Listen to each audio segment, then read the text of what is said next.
50 × 5 × 0.05। দেখো কি আছে, তাহলে আমি গুণটা করে নেব। এটা 250 হচ্ছে গুণিত 0.05।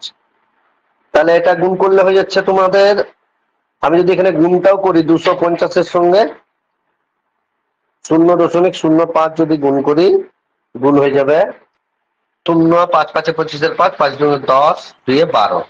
তাহলে একটা দুটা 12.50 করলে হবে। অপশন বি উত্তর হয়ে যাচ্ছে।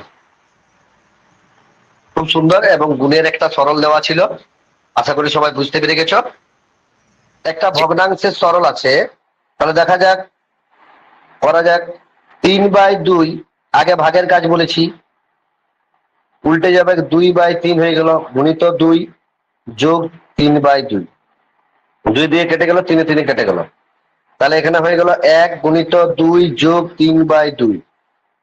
তাহলে 2 একে 2 প্লাস 3/2, এটাকে এইভাবে 2 পূর্ণ 3/2 লেখা যায়। তাহলে 2 দুগুণে 4, 3 7/2, অপশন সি উত্তর। খুব সুন্দর একটা অঙ্ক দিয়েছিল, খুব সহজ ভগ্নাংশের দারুণ একটা অঙ্ক দিয়েছিল। অঙ্ক দিলে কিন্তু বাড়িতে খুব ভালোভাবে প্র্যাকটিস করবে, বারবার বলছি। দেখো যে 60 গুণিত 7 যোগ 30 গুণিত 60। এই দেখো খুব সুন্দর, 60টা দু জায়গায় কমন আছে। তাহলে 60 গুণিত 7 যোগ 3, কত সোজা হয়ে গেল। দেখো 60 গুণিত 7 3 10 সমানে 670। তোমাদের বইয়ে একটা অঙ্ক দেওয়া আছে, দেখবে 49 গুণিত 199 বিয়োগ 49 গুণিত 99। সেম অঙ্ক এটা, এখানে বিয়োগ ছিল, এখানে যোগ দিয়েছে। এখানে ওই যে যেটা কমন 60টা এখানে এখানে আগে আছে আর এখানে পরে আছে, এখানে 49টা দু জায়গায় আগে আছে, অন্য কিচ্ছু পরিবর্তন নেই। সেম অঙ্ক, সেম টাইপের অঙ্ক। এই অঙ্ক করতে ইয়ে লাগে না। দেখো তাহলে এটাও সেম। তাহলে 49 গুণিত ওটা রইল 99 বিয়োগ 99 সমানে হয়ে গেল 49 গুণিত 100 সমানে 4900। এটার উত্তর হয়ে গেল 49। এটা কোনো গুণ করতে লাগে না। অন্যান্য বাকি সবাই কি করবে, গুণ করতে যাবে। গুণ করতে গেলে তো অনেকটা সময় চলে যাবে, এটা গুণ করতে লাগবে না। ঠিক আছে, আশা করি সবাই বুঝতে পেরে গেছো। পরের একটা সরল দেওয়া আছে, সরলেরই তো অঙ্ক চলছে সব।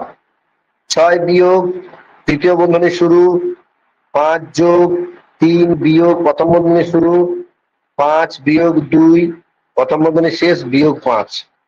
তাহলে আগে বন্ধনীর কাজ, প্রথম বন্ধনীর কাজ 6 বিয়োগ 5 যোগ 3 বিয়োগ 5 থেকে 2 বিয়োগ করলে 3 হয়, বিয়োগ 5, প্রথম বন্ধনীর কাজ শেষ। 6 বিয়োগ দ্বিতীয় বন্ধনীর শুরু, যোগ আগে করে নেবো, এই দুটো যেহেতু যোগ আছে, 5 3 কত হয়, 8 হয়। 8 বিয়োগ এই দুটাই যোগ করে দিতে হয়, দুটাই বিয়োগ চিহ্ন আছে, 8 বিয়োগ 8। আচ্ছা, 6 বিয়োগ এটা 8 8 বিয়োগ করলে 0 হয়, তাহলে অ্যান্সার হয়ে গেল 6। খুব সুন্দর, অপশন বি উত্তর হয়ে গেল।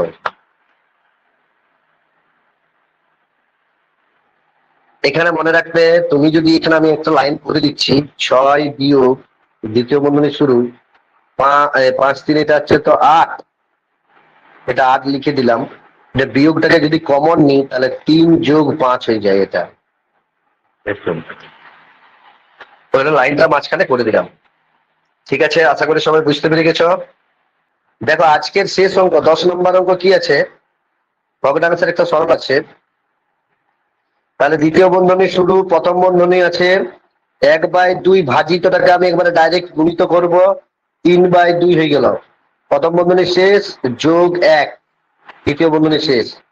তাহলে এটা তো কাটাকাটি যাচ্ছে না, তাহলে 3 একে 3/2 দুগুণে 4 যোগ 1। তাহলে এটা পিছন দিকে আমি যদি 1 প্লাস 1/2 আর 1/2 প্লাস 1/, এটা হচ্ছে 1 পূর্ণ 1/2 আর এটাও হয়ে যাবে 1 পূর্ণ 1/2, সেম 1 পূর্ণ 4/3। আমি আর এখানে এক্সট্রা লাইন বাড়াতে যাব না। হ্যাঁ, তোমরা এখন বলতে পারো যে স্যার কিভাবে একবারে 1 পূর্ণ 4/3 এলো।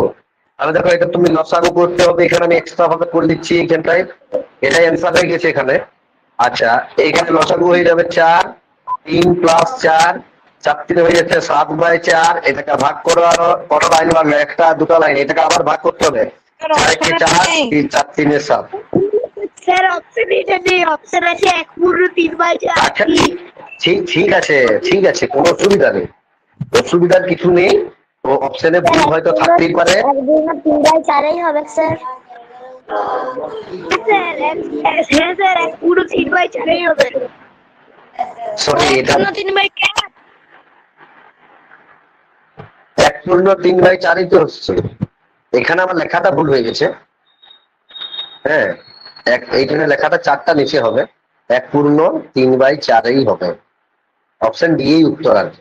মানে এখানে কোনো দেখো এইটা, এই যে এখানে লাইনটা আমার করতে লাগলো না, এই যে এক্সট্রা যে এই যে লাইন, এই যে এই জিনিসটা আর করতে লাগলো না। যখনই এরকম টাইপের প্লাস 1, হ্যাঁ, বা 2/3/4 হয়ে যেত, 3 থাকলে 3/3/4 হয়ে যেত, তাহলে সময়টা তোমাদেরই বাঁচবে ওখানে পড়ছে, কারণ ওখানে সময়টাই মেন জিনিস। ঠিক আছে, আজকের মতো ক্লাস এখানে শেষ করছি।